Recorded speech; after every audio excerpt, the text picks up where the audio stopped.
Moving on to a more serious, I guess, ish fare, but this whole thing at Columbia University, where they've got the student visa, the Hamas protester guy, Mahmoud Khalid. Was it Mahmoud Khalid? Khalil, there we go, Mhm. being taken up by ICE slash immigration and being threatened to be deported.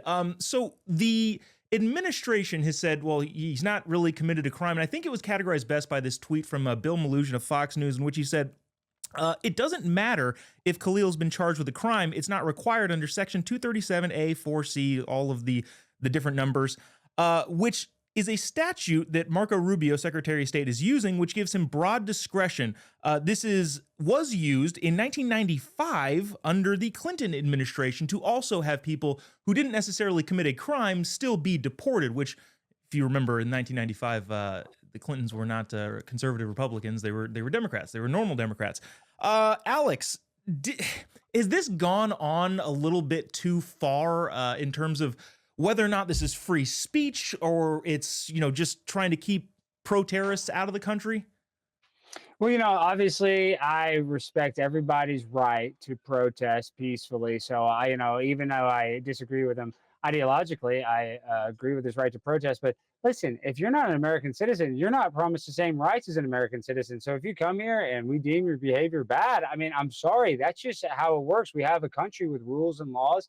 And even if he didn't necessarily break a law, if the government feels that he is unsafe, we have a thing called the Patriot Act. I mean, there are things in place to stop people that might potentially be a threat to our country. So I'm not surprised. And unfortunately, he's got to go. If you're an immigrant and you're causing trouble, I hate to say it, and I want you to be here, but I want you to come here the right way, and I want you to come here and not cause a bunch of problems. So, I'm really not that empathetic, but I do feel like anybody should have the right to protest, no matter what issue they're protesting. Yeah, and it feels like regardless of where you fall in this position, it's great as a country to kind of wrestle through those ideas of, what is free speech versus, what is a threat to the country. Jonathan, I want to play this clip from New York with Tom Homan walking through a corridor and being yelled at by a guy who's running for New York City mayor, and get your reaction to this. Watch this.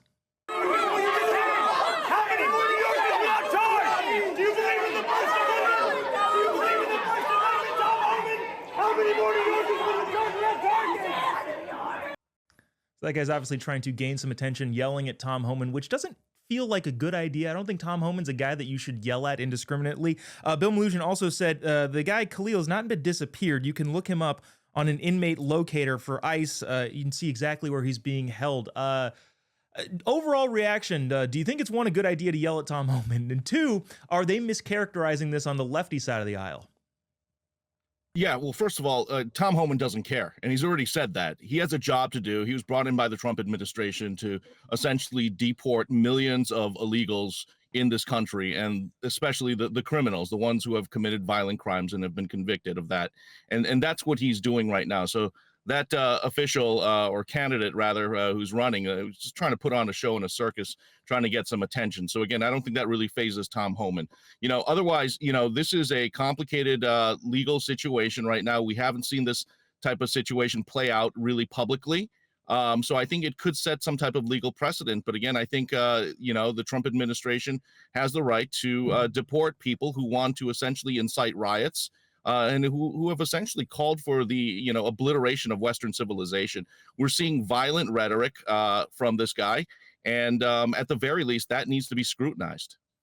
Yeah, it'll be interesting to see how that all plays out. Speaking of the Trump administration, everybody's been aware of this story about the International Space Station. These two astronauts go up in June of 2024, originally for an 8-day mission. Something goes wrong. They've been up there ever since. Elon Musk and SpaceX are set to launch a rescue mission tomorrow.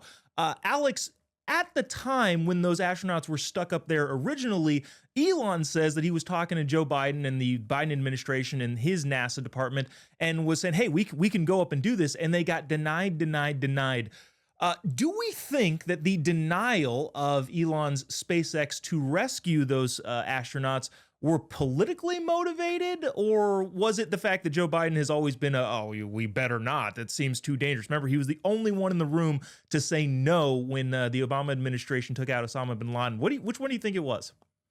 I don't think it takes Captain Obvious to realize that Joe Biden didn't want Elon Musk, who is Donald Trump's current best friend, you could argue, to be the hero. But when it comes to Joe Biden, it's crazy how you can have a Venezuelan terrorist, right? Come to the border, claim asylum, and get a free hotel room in Manhattan.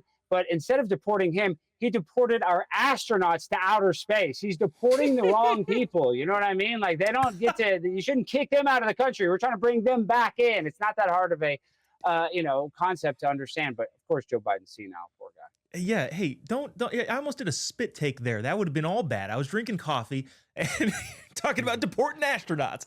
No, I love it. Jonathan, speaking of Elon, you're in Seattle. You've seen kind of the rioters all around there lighting Tesla Cybertrucks on fire. What is your take being on the ground in those areas where Elon's being protested for, in my opinion, being pro-America? Yeah, look, I mean, we're seeing the hypocrisy from the left on full display. This is the group that loved Elon before he aligned with Trump. They were buying Teslas, saying we need to go EV. And now that Elon is essentially saving taxpayer dollars by, gutting, waste at the government level, they've all turned on him. And it's really, showing the true colors of the far left, especially. We're seeing Antifa, we're seeing far left activists again, causing destruction and violence, destroying Cybertrucks, lighting them on fire. I've reported on already 2 serious incidents this week, and one of the most egregious ones was, again, a Trump hater and a Musk hater buying a Tesla and then trashing it with a pickaxe just to prove a point. So, I mean, at the very least, there's a lot of mental illness going on right now on the left. Man, that takes a decent amount of cash to buy one of those things just to trash it. I wonder if they're a rich liberal elite trust fund kid.